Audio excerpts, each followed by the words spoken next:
Ladies and gentlemen, hi, how you doing? Welcome back to the channel. Thank you so much for stopping by.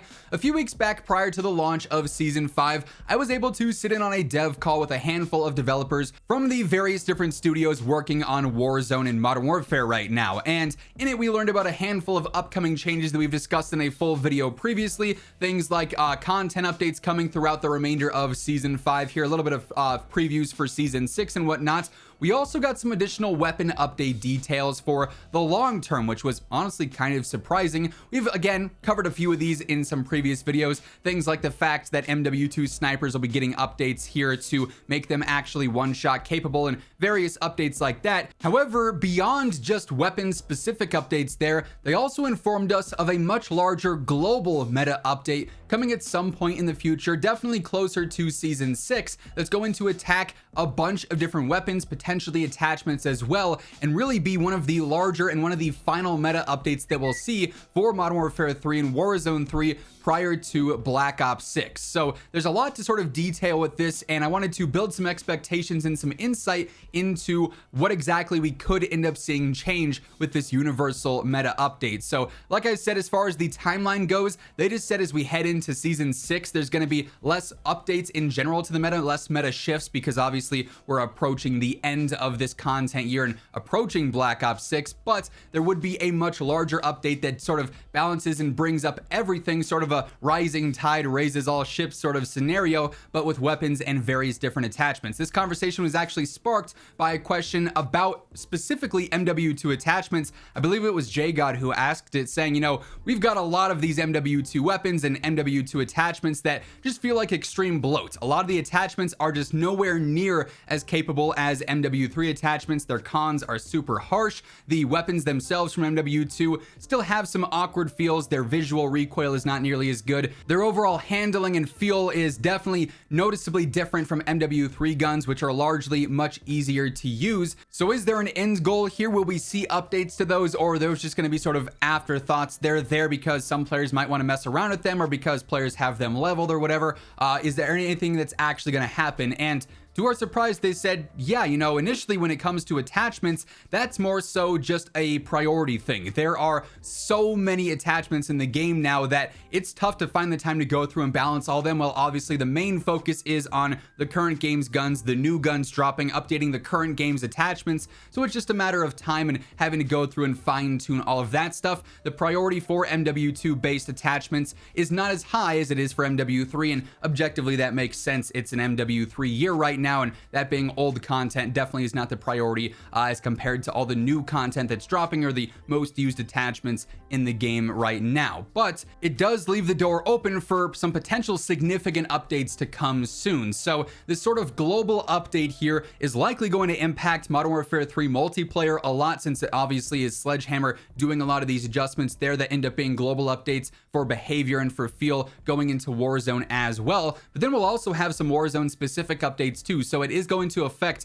all the metas, all the niches across multiplayer and Warzone alike. Why is it that this is happening in the first place, you might ask? Well, it's really just prepping for minimal updates before the Black Ops 6 integration and before Black Ops 6 takes over as that primary multiplayer experience. Obviously, when BO6 drops, all the focus is going to be on that experience. Modern Warfare 3 probably is not going to see that many updates, maybe outside of some playlist rotations here and there, but I wouldn't expect, you know, after BO6 drops to have MW3 weapon balance adjustments take place, or to have gear updates and stuff like that. The attention is going to be on BO6, and then once the integration takes place in Warzone and we see all the new weapons added there, the new movements and everything from Black Ops 6, again, major focus is going to be on that content and not nearly as much MW3 stuff or MW2 stuff. But when they phrase that their global update here to the meta is going to basically balance things out universally and bring everything more in line with one another, the large majority of the attention there does shift towards Modern Warfare 2 attachments and Modern Warfare 2 weapons, since those are the most underwhelming ones. If MW3 was its own standalone meta,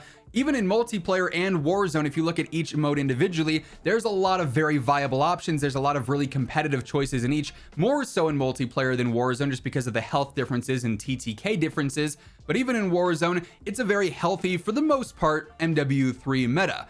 MW2 though, not so much. You have so many guns that are underwhelming in terms of their damage. Their TTKs are just nowhere near the MW3 options. Like one in specific that I can recall off the top of my head, the mini Bach back with season 5, it got a damage update because it was such an underwhelming SMG. It was shooting just marshmallows at enemies. Even with a really solid damage update, it still is shooting marshmallows at the enemies. Like, you can do a major update, a major damage buff to weapons, and they're just so bad to begin with that even a major update doesn't bring them into a competitive situation with other MW3 options. So from a universal balance standpoint, MW2 weapon properties need some major attention, damage values being one significant portion, but also, as I alluded to earlier, handling and feel. Visual recoil, muzzle smoke, visual shake, and everything going on there with MW2 guns. While it's not as bad as it once was, it's still pretty rough. There's a noticeable difference with those guns and MW3 guns. Their overall handling with their ADS speeds, their strafes, the cons of certain attachments, killing all mobility to, where we have 20%, 30%, 40% decreases in certain categories is just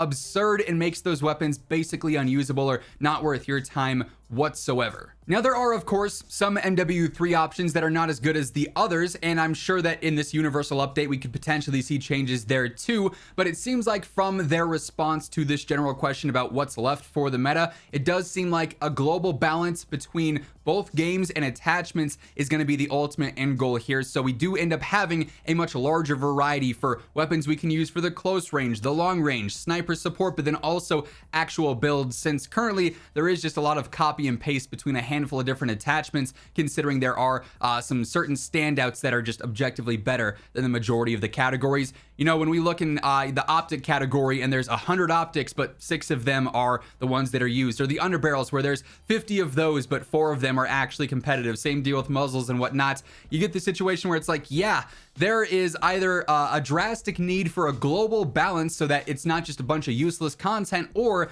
you just gotta, consolidate things and either knock out a bunch of these attachments and make them visual changes, or just remove them from the game entirely, which is probably why we're gonna see Black Ops 6 have that standard content reset, at least on multiplayer, where it's only Black Ops 6 content. There are no MW3 or MW2 guns there, whereas in Warzone it is going to be MW3 and MW2 guns in addition to all the Black Ops 6 content when the integration takes place. And that's probably another underlying reason for why we're seeing this global balance update. That way, when the Black Ops 6 integration takes place, they don't have to worry about trying to fit in weapon balance updates and attachment balance updates for all the old MW2 guns and some MW3 guns. They can more so say, okay, hey, we're going into the Black Ops 6 integration and we have a really good balance and a healthy meta between MW2 and MW3. There's a lot of unique builds and unique possibilities for different setups and playstyles to thrive. Now we can just focus on, okay, we have all these new weapons from Black Ops 6. Let's make sure the rifles are balanced out. This one's way too overpowered. We just can nerf that and balance things out more. We don't have to spend